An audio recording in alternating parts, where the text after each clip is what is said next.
Com'è Venezia vista dal cielo? La risposta la danno il fotografo veneziano Riccardo Reuter Rigoni e i 32 testi di Deborah Gusson che accompagnano gli scatti nel loro ultimo lavoro. Sta in 165 fotografie aeree della laguna di Venezia, Venezia e le sue isole, e non solo appunto fotografie ma anche testi curati da Deborah su riguardo alle isole. Allora, sono dei testi storici, una lettura approfondita ma non pesante e adatto a qualsiasi tipo di pubblico.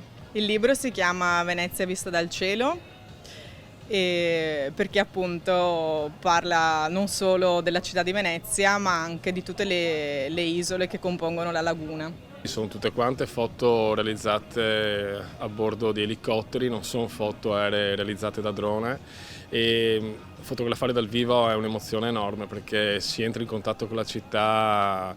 Dietro la fotografia c'è l'emozione anche di chi la sta scattando, in questo caso io, ma la laguna è sempre qualcosa da scoprire. Un libro pubblicato in 5 lingue. In 5 edizioni diverse in italiano, inglese, francese, tedesco e spagnolo, e sarà diffuso non solo in Europa ma anche in Nord America e nei paesi dell'America Latina, e sarà comunque reperibile in tutto il mondo.